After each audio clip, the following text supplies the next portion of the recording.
This is sad. And, this is probably the second worst day of my life. I actually down and spoke with this young man, Dadashev, in the fire meeting, and he poured his heart out to us. And so it's kind of like I have a personal, almost a personal relationship with him. You get to know these fighters when you speak to them in the fighter meeting. What they're ambitious about, what their goals are. And he wanted to get his family, bring his family here. His green card was very important for him to bring his family from Russia to California, and that was the reason why he said he was fighting, and the reason why he needed to win a world championship to get that status, to have that status to be able to apply for his green card. And now it's all gone. He has little kids. He has a wife. He has a family. And you think about these things, and sometimes we as fighters, we get in the ring, and I have to tell you that we do think about this. We do think about us not returning home. One of the conversations that I would have with my wife before every single match, because I knew how severe this sport was and how one punch can change our life. I can die in the ring. So I used to say to my wife, I said, look at me, open your eyes up wide and take a good look at me, because the person that you see standing right here in front of you right now will not be the same man that leaves the ring the night after the fight. Okay, so look at me now. I may return, I may not, but I know that if I do return, a little bit of me will be gone. So take it in. And my wife used to cry, and then, she'll say, I understand why you do what you do, but I can't wait till you retire. And my wife, told me this morning, she said, we're very lucky to be where we are today because of you. And 2013 was fight of the year, Ruslan Pavanikov. I suffered a massive amount of damage.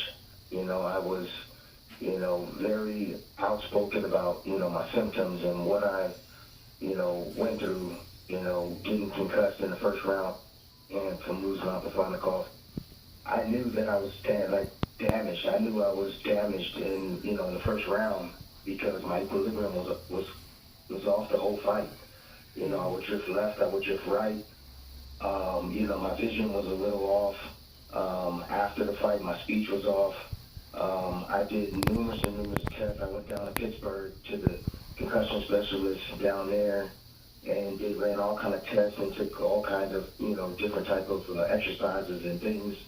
They tested me out, and they took an MRI. It was like one of the first, or I think it was like the second time, a color MRI of, all the brain activity, going on upstairs, in my brain, and it's just, they told me that I maybe had 2 more fights left, but I've suffered a lot of damage.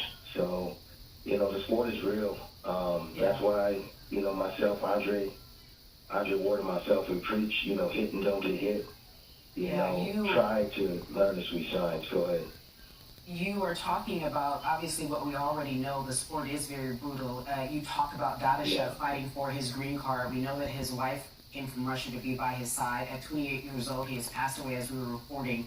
But do you believe that something should have been done before Buddy McGirt decided to throw in the towel after the 11th round? We can sit here and we can frame this up any kind of way. One of the things that I noticed 2 rounds before was when Dadashev was walking to his corner, he was stripped. And I was like, I've been here before. This guy's concussed. And, just his body language. One of the things that I kept saying in the fight was that every time he gets hit or gets hit to the body, it seems like the life is leaving him. It seems like the life is being sucked out of him. And because I can see it, and I can see him slowly wither and just, deteriorate over time. But it was like, I would say the fight could have been stopped 2 rounds before, but, Dadashev kept fighting back, and he kept responding to what was going on. So, the fight will continue, and it seemed like he wasn't taking, really big shots on a consistent basis. It was just the course of the fight. After 6, you can just see the change in Dadashev, and you can see the intensity of Matias, rise up, and you can see him going for it, and it's just like it worsened every round. It just got worse and worse and worse. But I would say after the fight, once they stopped the fight, once they tried to get him out of the ring, he collapsed on the stairs, and that was the time where I felt that he needed some attention. He really needed some attention, and then you can see, I don't know if you guys have, went back and watched this video, but you can see him walk back to the locker room, and as he's walking back, they're holding him up, and then that's when he starts to vomit. And, it collapsed again, and I'm like, where is the stretcher? Where is the EMTs? Where are the people at to be able to help him? Where's the doctor at? And I'm wondering, because it's seconds. It's seconds. Buddy McGirt stopped the fight at the right time, I feel, but it was like, after that, it was like, where was the care? And that's the only problem I have with that. I was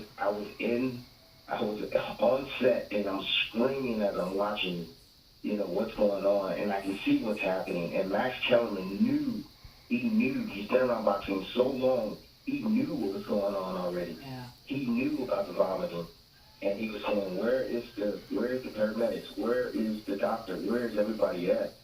And so I feel that they dropped the ball right there.